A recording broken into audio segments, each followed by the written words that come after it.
A blessed day, everyone. Again, this is Teacher June. Welcome to my channel. And of course, don't forget to subscribe at i-hit na rin natin yung notification bell para tayo ay ma-update sa mga susunod na tutorial videos. Okay, so before we proceed to our lesson for today, let us first observe these three figures here.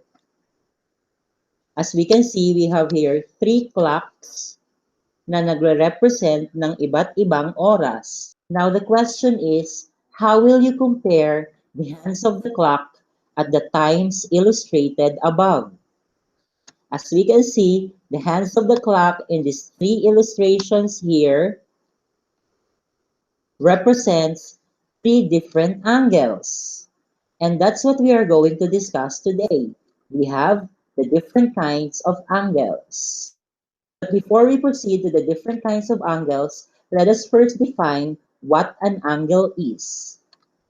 An angle is a union of two rays with a common endpoint called the vertex, meaning it is consist of two rays na merong common endpoint. At yung common endpoint na yon, ang tawag natin doon ay vertex. Suppose we have this ray and another ray. As we can see, there are two rays with a common endpoint. Etong dalawang rays na to, ang common endpoint niya is at point A. At ang tawag natin doon ay vertex. Now the question is, how will we name this angle? We can name this angle as angle BAC or angle CAB. It can be named angle BAC or angle CAB. Kahit alin sa dalawa, for as long as yung vertex, which is represented by point A in this illustration, dapat yung vertex ay laging nasa gitna. So, ibig sabihin, kahit baliktarin natin yung B at saka yung C, for as long as yung A, which is the vertex, should always be at the middle. Or simply, we can also name this angle by its vertex. So we can name this angle A. An angle has two regions. Suppose we have 2 points, points D and E. So all in all, we have 5 points in this illustration.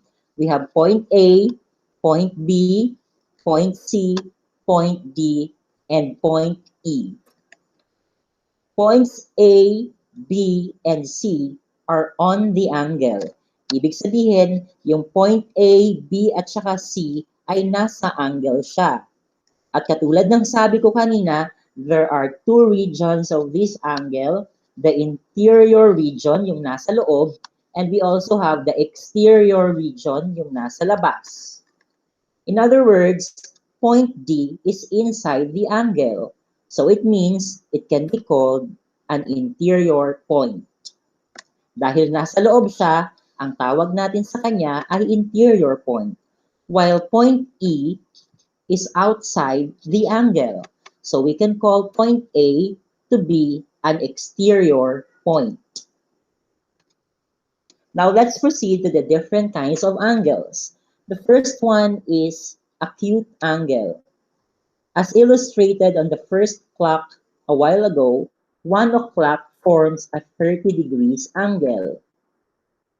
Acute angle has a measure that is greater than 0 but less than 90 degrees. So ibig sabihin, pag sinabi nating acute angle, yung measurement ng angle na yon ay mas mataas kay 0 pero mas mababa kay 90 degrees. Example, we have these figures here. This angle measures 45 degrees.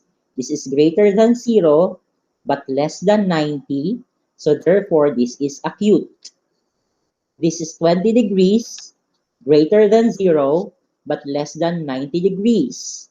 And also we have 65 degrees, which is greater than 0, but less than 90 degrees. So therefore, these three angles here are acute angles.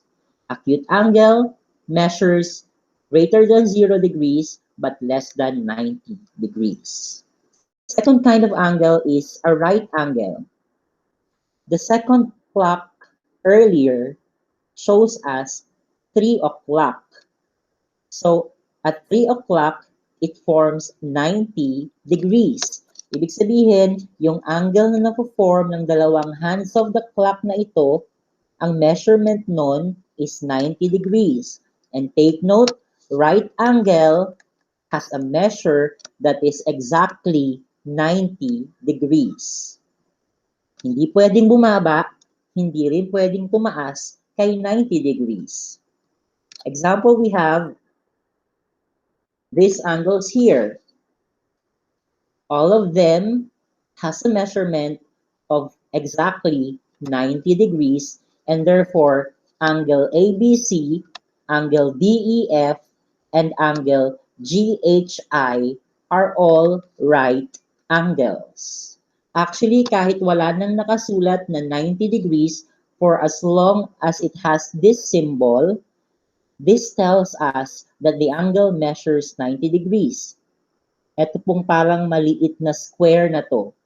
It tells us that the measurement of the angle is 90 degrees.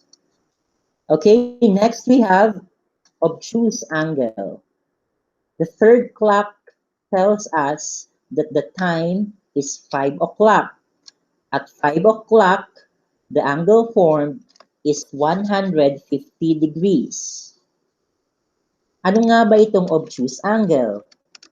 Obtuse angle has a measure that is greater than 90 degrees but less than 180 degrees.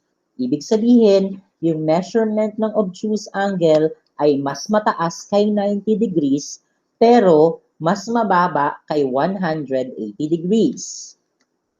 We have here some examples of obtuse angle. This angle here measures 145 degrees. It is greater than 90 but less than 180. The second angle measures 95 degrees. It is greater than 90 but less than 180. The third we have is 170 degrees. This is greater than 90 but less than 180 degrees. So therefore, these three angles here are obtuse angles. Okay, so those are the three kinds of angles. So that will be all for today. Again, God bless everyone and good day.